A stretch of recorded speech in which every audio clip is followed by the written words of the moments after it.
Hey guys, hope you're all doing well. Now for today's video, I wanted to talk about Jurassic Park and its impact on the visual effects industry. But before I go into all of that, I need to get something out of the way first. So just over a year ago now, right before Jurassic World Fallen Kingdom came out, I received an unexpected email from a really cool person. And believe it or not, that person actually happened to be someone involved with industrial light and magic. I don't want to divulge his name just in case me talking about this would get him into trouble or something, but it was actually him that pointed me into the direction of all of this really cool information that I want to go over today. He told me he was a big fan of my channel and said he'd been following my videos on the Jurassic series regularly, which, not gonna lie, really meant a lot to me. I was shocked to get an email like that, much less from ILM. I don't take stuff like that lightly, and again, massive honor, man. If you're watching this, seriously, thank you. If he hadn't have contacted me and given me these links, I would be just as oblivious as the rest of the movie fan world out there when it comes to VFX. But since he did show me this really cool stuff, I know a little more than I used to, and I wanted to share it with all of you today. Now, as all of you know, eventually Industrial Light and Magic would convince Spielberg that CGI was the way to go on Jurassic Park. In my opinion, this was the most important decision that was made on the film, and it would be one that was not only revolutionary for what audiences could expect to see in movies, but also in the way that it would help filmmakers get their movies made. Along their way to bring Jurassic Park to the big screen, ILM would have to break a lot of new ground for the 1993 film, but one of the most important pieces of technology that they would continue development on was a 3D texturing tool called Viewpaint. This was a piece of wizardry that would help VFX artists map painted pixels of a still image into a texture map before rendering a model. Jurassic Park visual effects art director Ty Ruben Ellingson had this to say on the tool. Before Jurassic Park and the breakthroughs that came with it, if asked to assist in developing skin color patterns for a dinosaur, I would have first headed off to the art department to generate a series of color marker studies. Once finished and approved, that artwork would have been passed along to someone working in the model shop who would then paint the texture onto an actual physical sculpture of the dinosaur. After that, the painted sculpture would have been photographed and the resulting prints shared with others involved in the creation of various effect shops. All this changed with CGI, however, as it allowed an art director to work directly inside of the digital pipeline, and in doing so, skip steps that were the normal best practices of VFX production. For Jurassic, Viewpaint was the tool that allowed me to enter into the evolving digital production stream to paint skin patterns directly onto 3D dinosaur assets, which could then be used in shots and approved as an element of the larger shot.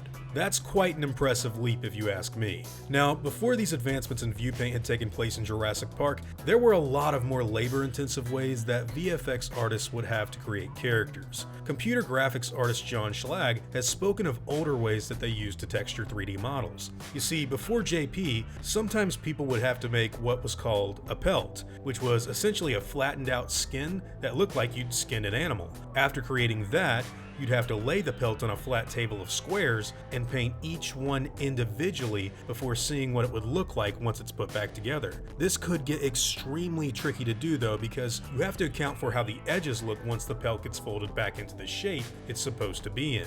If it was off, you'd have to go back and do it all over again, which was very complicated back in the day. So when the tool Viewpaint grew into itself and provided artists with the opportunity to spin an object around in 3 dimensions and paint on it, you no longer had to worry about unfolding things by hand. In John Schlag's own words, now you're pretty much guaranteed to get the seams right. This advancement came as a blessing for the people working on bringing Steven Spielberg's dinosaurs to life. In more ways than one, it freed the artist's hands up from overly complicated work, including one of ILM's biggest issues, putting in the maximum amount of detail they needed in order to make the dinosaurs look really good. You've got a 3D render on your creature, you can paint more on it or push the button at any time, and what you can do is look at a render and say, oh, well just these patches on the snout or the schnoz of the T-Rex, I need to repaint them at 2K resolution, whereas they were only 1K before. What you could do is just take the image file that represented a single patch. It's just a square rectangle of 1K by 512 or 1K by 1K, and you just up-res the file and then render it again.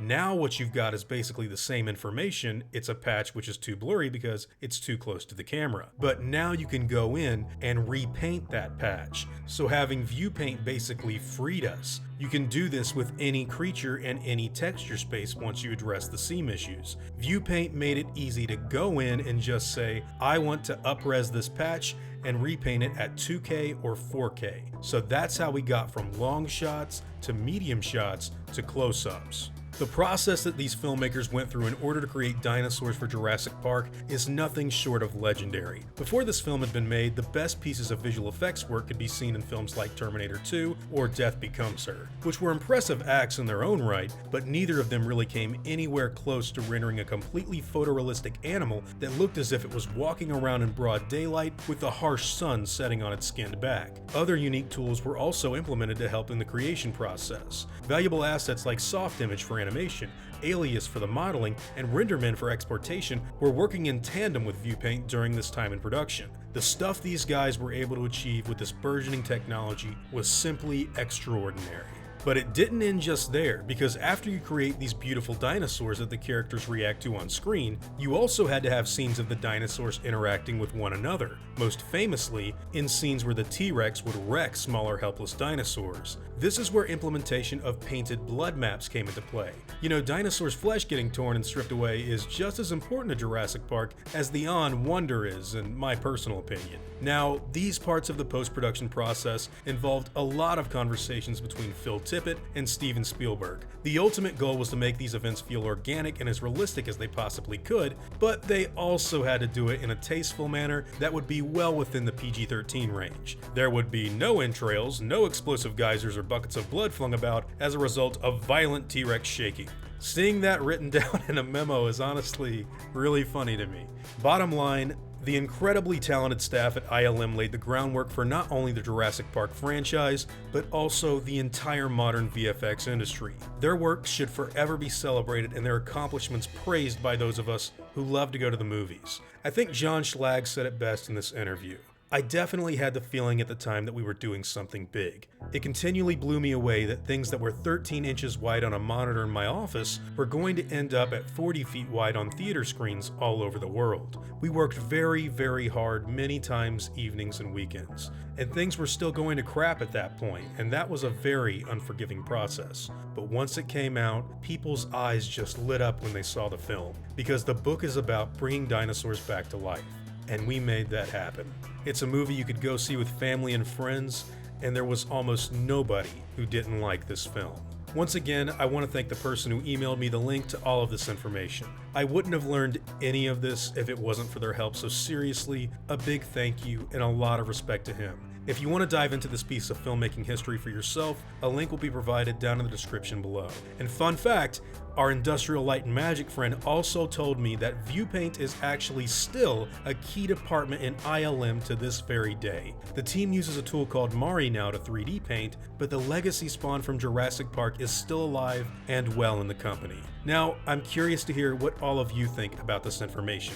What do you think about tools like Viewpaint that ILM perfected during their work on Jurassic Park?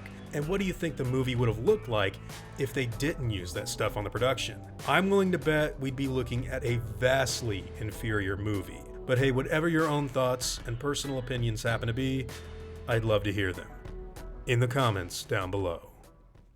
Now before I go, I'd like to thank all of my game wardens, as well as all of my InGen executives. I'd also like to thank all of my park workers and InGen hunters as well. It really means the world to me that all of you guys enjoy what I do so much, and I'm extremely thankful to have all of your incredible support. Now I'd like to thank all of you for watching today's video and hope you all enjoyed the content. If you feel like I deserve it, I'd appreciate the like and hope that you'll consider subscribing if you're interested in hearing from me again. See you all in the next one, guys, and as always, take it easy.